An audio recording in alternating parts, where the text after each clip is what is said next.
Ratio de frais de gestion, celui-là, c'est un de mes chevaux de bataille depuis 20 ans, 15 ans. Comme je disais, toute chose égale par ailleurs. Vous savez, on vient de voir des fonds qui se ressemblent. Toute chose égale par ailleurs. Si je ne sais pas trop quel choisir, parce qu'ils se ressemblent beaucoup, je vais toujours aller vers un fonds qui va avoir moins de frais de gestion, tout simplement. Je ferai ici un exemple de fidélité, parce que c'est une compagnie qui est beaucoup vendue en co-branding. Donc, je fais un exemple de fonds fidélité, un investissement de 100 000 sur 10 ans dans le fonds fidélité, Frontière Nord, je crois que j'ai choisi, oui, c'est ça.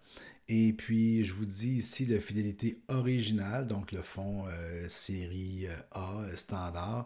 Son ratio de frais de gestion est à 2,57. Je pourrais aussi l'avoir en série F à 1,17 ou je pourrais, le même fonds, les mêmes gestionnaires avec les mêmes compagnies, avec la même affaire, je pourrais l'avoir en format assurance vie avec les fonds, pas les hedge funds, mais les fonds distincts, et je serais à 4,09% pour le même rendement brut, parce que c'est du fonds fidélité Frontière Nord. Si je vous l'amène en graphique comme ça à l'écran, je recule le plus loin que je peux, je prends 100 000 excusez, c'était pas Frontière Nord, c'est Étoile du Nord. Donc, je me le mets en frontière, voyons, fidélité Étoile du Nord en série F.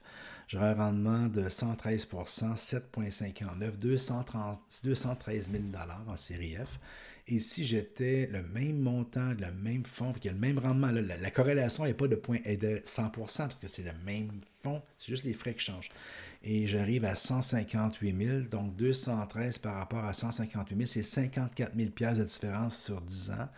C'est 54% du capital investi après 10 ans. Fait que je comprends que les courtiers ou les vendeurs ou les compagnies doivent se prendre des commissions un peu, mais l'effet à long terme que ça donne, c'est pas rien. Donc, c'est vraiment quelque chose à y penser. On ne le voit pas beaucoup dans RDI, on ne le voit pas beaucoup à Gérald Filion, on ne le voit pas beaucoup à la télévision, mais c'est le genre de choses qui me turlupinent. Je comprends que tout le monde faut qu'il gagne son pain, je comprends tout le principe des commissionnements, ces choses-là. J'ai gagné une partie de ma vie à commission, mais il y a des fois des différences qui sont assez importantes, disons-le.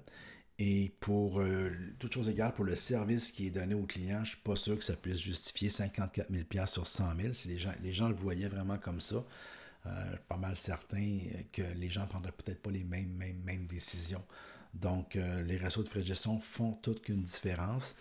Quand vous avez le choix et que ça ne touche pas trop votre compagnie, votre institution, votre client, toujours avoir une tendance à aller vers le fonds qui charge le moins cher de frais.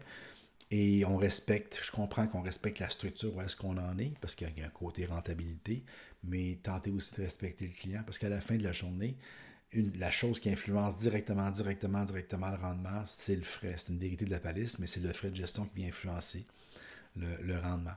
Donc, là, on a un exemple que je l'ai pris dramatique, mais c'est ce que je voulais. Donc,